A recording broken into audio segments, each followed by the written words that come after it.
WCBI News at 10 starts now. The Mississippi Legislative Black Caucus stepped up to voice their concerns for a lack of reforms in the Magnolia State. Thanks for joining us tonight at 10. They say they want policies passed that better protect communities and individuals from injustices. Untitled Jackson reports.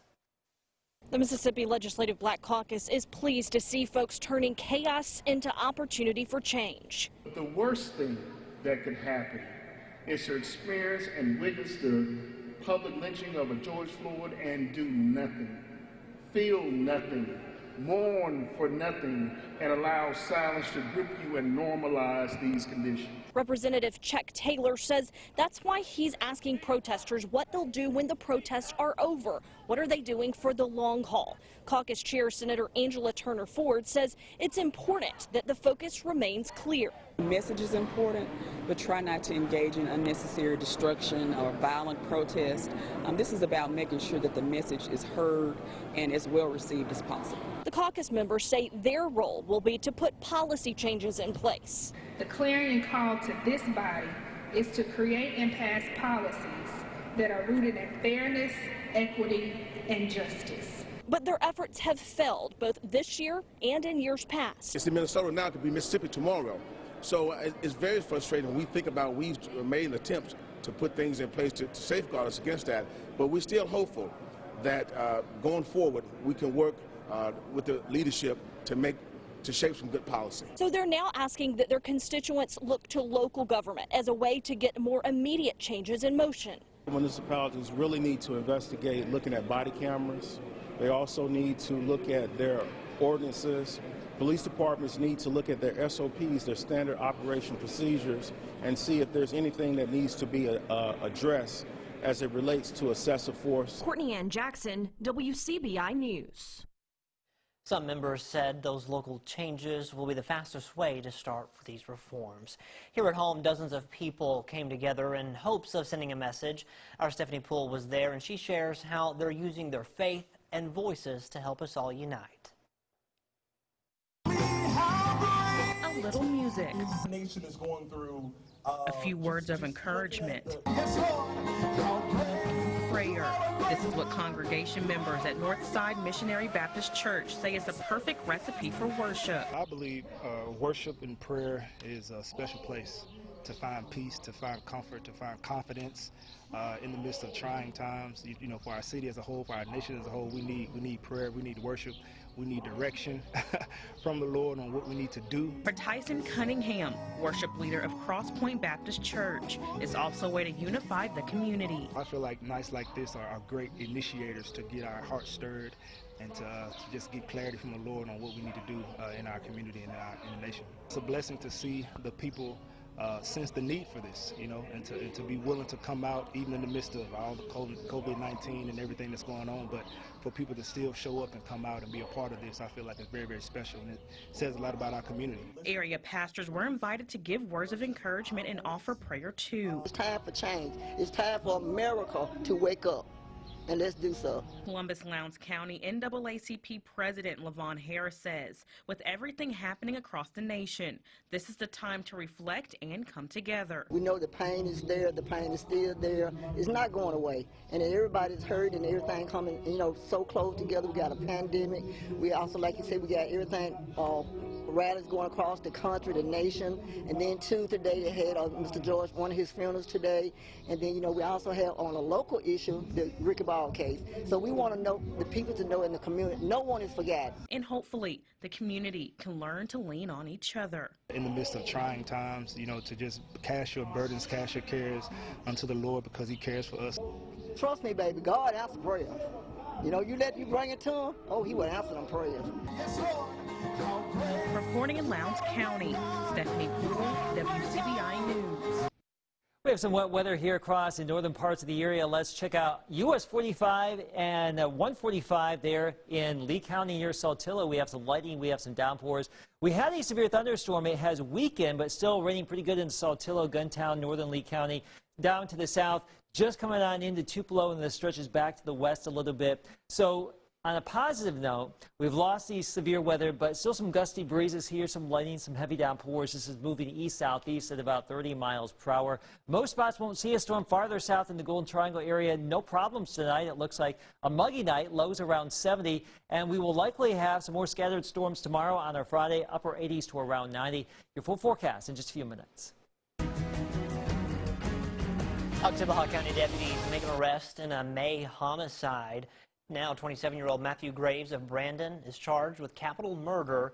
The underlying charge of the crime is arson. Graves was denied bond at his first court appearance this week. 60-year-old Joyce Bostic, you may remember, was found dead at her Sykes Road home back on May 13th.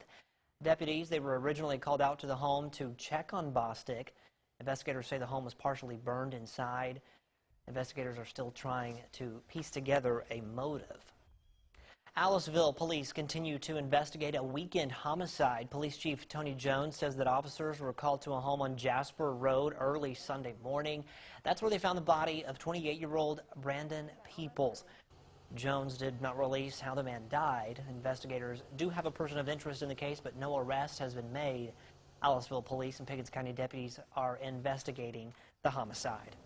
Columbus Mayor Robert Smith says justice wasn't served in the case of Ricky Ball's death. That centers around a former Columbus police officer.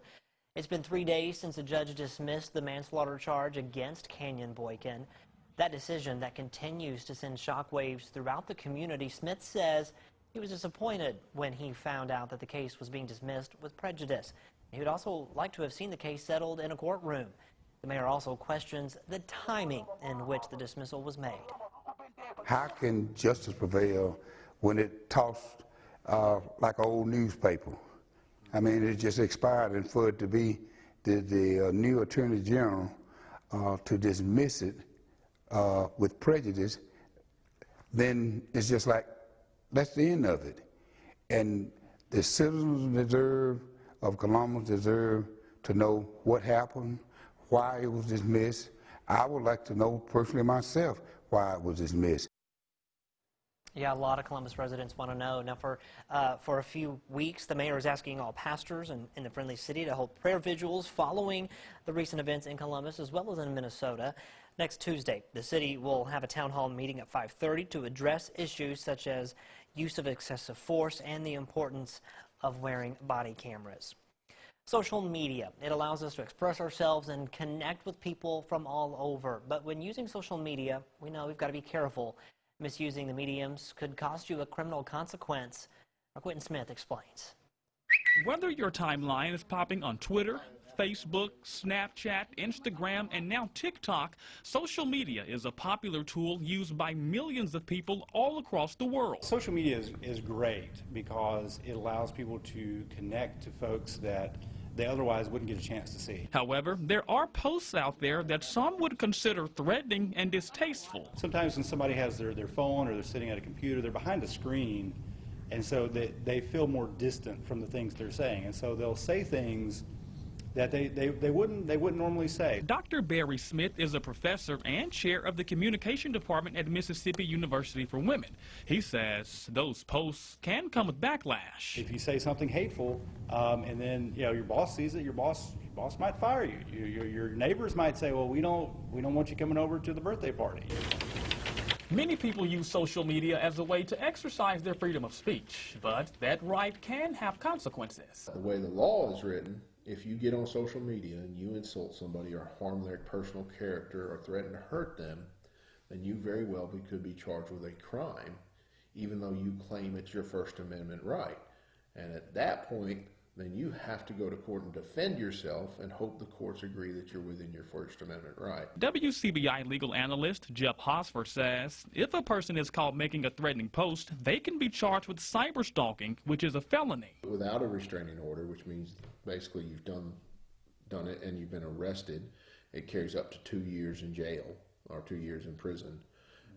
And up to a $5,000 fine. If there's a restraining order that's been issued against you for such activity and you continue to do it, then it carries up to, and I believe, make sure here, 5 years and up to a $10,000 fine. Hosford says anyone, whether you're young or old, can be charged with cyber stalking. Of course, if a juvenile is charged, their case will be handled in youth court. All right, we're going to send things back over to Chief Meteorologist Keith Gibson. Keith, you're monitoring the sky a little bit in the northern parts of our area. A few more storms out there. We had a nice sunset. Check this out in Louisville, Mississippi. Look at that, the setting sun. Most of us not having any problems or wet weather this evening, but we do have a batch of storms. We'll show you that with another radar check next. Your WCBI First Alert AccuWeather forecast with Chief Meteorologist Keith Gibson.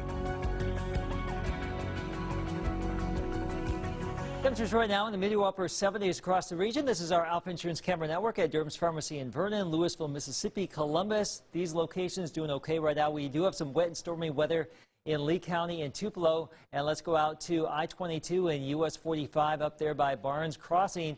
You can see the wet weather there on US 45. It is a bit wet in parts of the region, but the strongest storms have diminished, but we have some rain. Here's downtown Tupelo. We were just showing you that camera right here.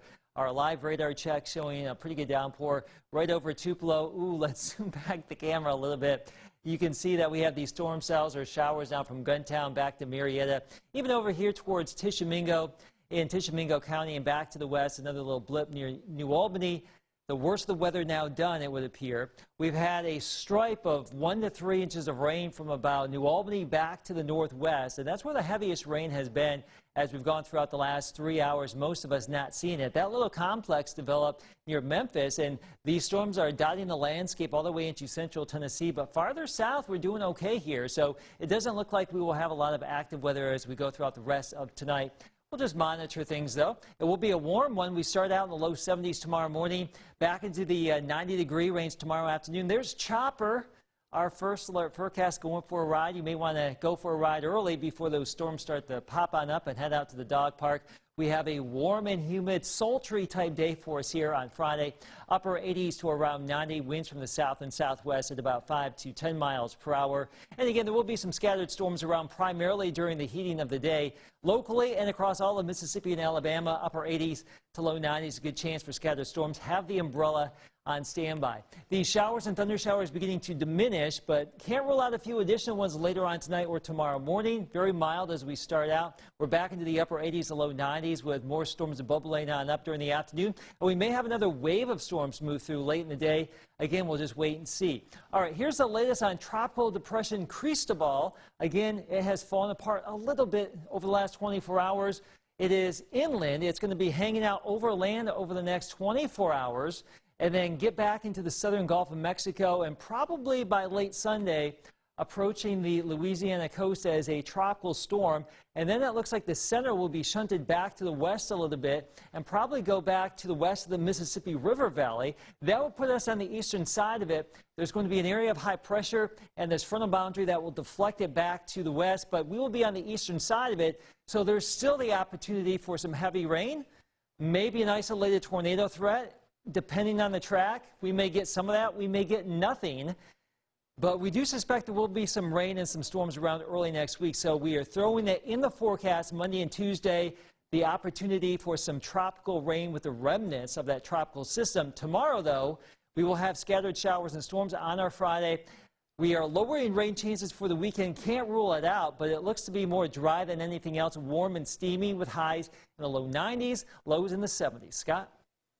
A Calhoun County woman is doing her part to help us all smile. Our Allie Martin shows us how she's doing it with rocks and a little paint. A few years ago, a Calhoun County woman was looking for a simple way to spread some joy and share her Christian faith, so she picked up some rocks and started painting. She leaves them in public places, and since then her rocks have gone around the world.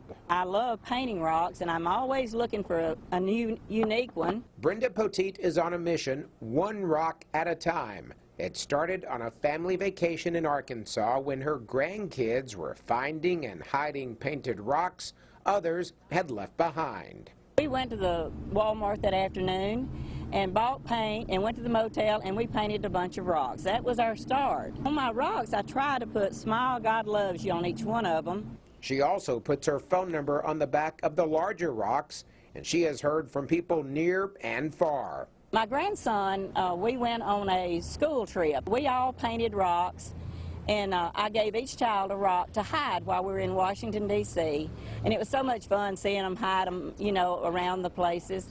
But the children would get response from whoever found them, and one of the rocks ended up in Ireland. The little girl that found it, she had found it in Ireland, so it had been moved. I got a text from this, I don't know who it was, a man or woman. They've been doubting God.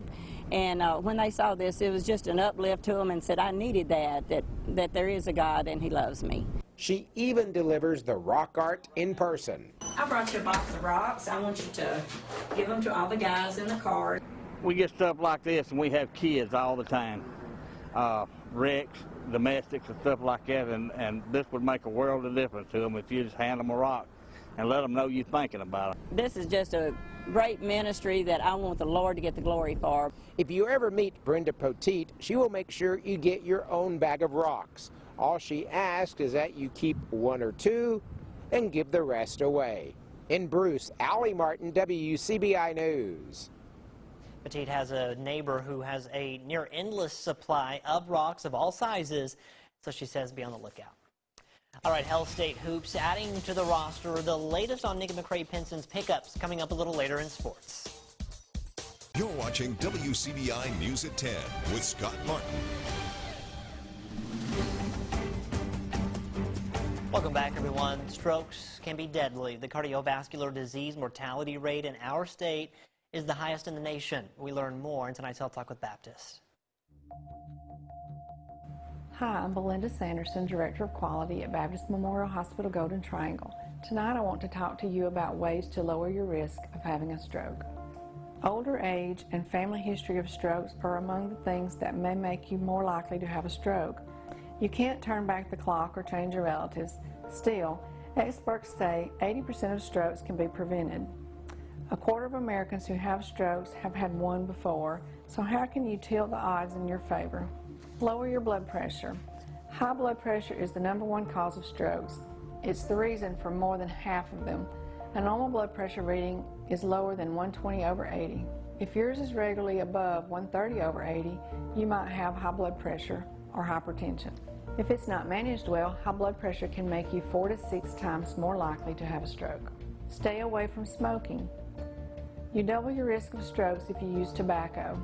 Nicotine in cigarettes raises blood pressure, and carbon monoxide in smoke lowers the amount of oxygen your blood can carry. Even breathing secondhand smoke can raise your chance of a stroke. Cut the booze. Too much alcohol can raise your blood pressure and your triglycerides. Limit yourself to no more than 2 drinks a day if you're a man and 1 drink if you're a woman. Join us next time for Health Talk with Baptist. Mail your topic suggestions to healthtalk@wcbi.com. Health Talk has been brought to you by Baptist Memorial Hospital Golden Triangle. Here's sports with Tom Ebel. New head coach Nicky McCray-Penson and Mississippi State women's basketball continuing to add talent to the roster. The Bulldogs adding an experienced guard and grad transfer Kateria Thompson from Bowling Green. Thompson averaging almost 14 points per game and 5 rebounds this past season. Hell State Hoops also adding the size. 6'5" freshman center Charlotte Cole of Germany. Cole competing with Germany's national teams for the under-16 and under-18 tournaments. The two join McDonald's All-American Madison Hayes to make up the 2020 signing class.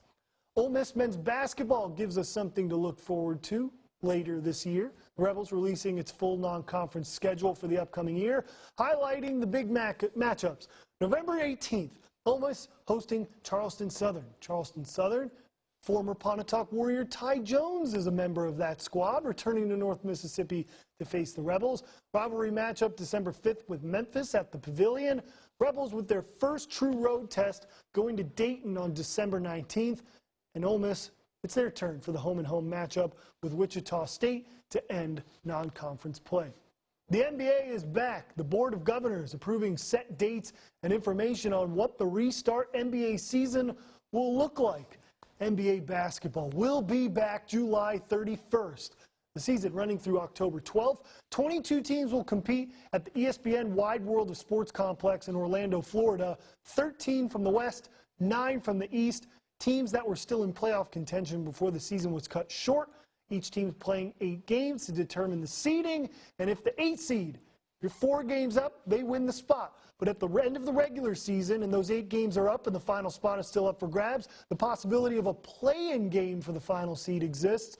Take a look at the teams that will be competing in Orlando. The playoff teams remaining the same in the West: Lakers, Clippers, Nuggets, Jazz, Thunder, Rockets, Mavericks, and the Grizzlies hanging on to that coveted ace spot. The Trailblazers, the Pelicans, the Kings, the Spurs, and the Suns will all get a chance at finding their way into postseason basketball. And then in the East, really the same: Bucks, Raptors, Celtics, Heat, Pacers, Sixers, Nets, and Magic. Washington Wizards will compete basically with the Magic for that number 8 spot out of the East. But the NBA also making decisions outside of returning to play.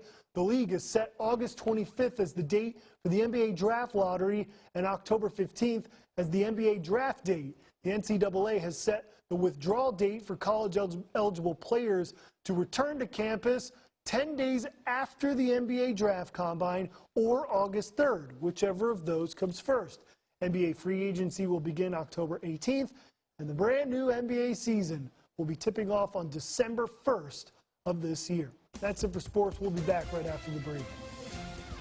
That batch of rain and storms near Tupelo is really falling apart, but still a good downpour southeast of Tupelo. A little bit of lightning left in that. Also some showers back to the northeast towards Tishomingo County, but that's really on the way out. More scattered storms likely Friday. Warm and humid through the weekend. Scott, low 90s here. Lower rain chances for your weekend. All right, sounds good. Thanks, Keith. Thanks for watching, everyone. Have a great night. We'll see you right back here tomorrow.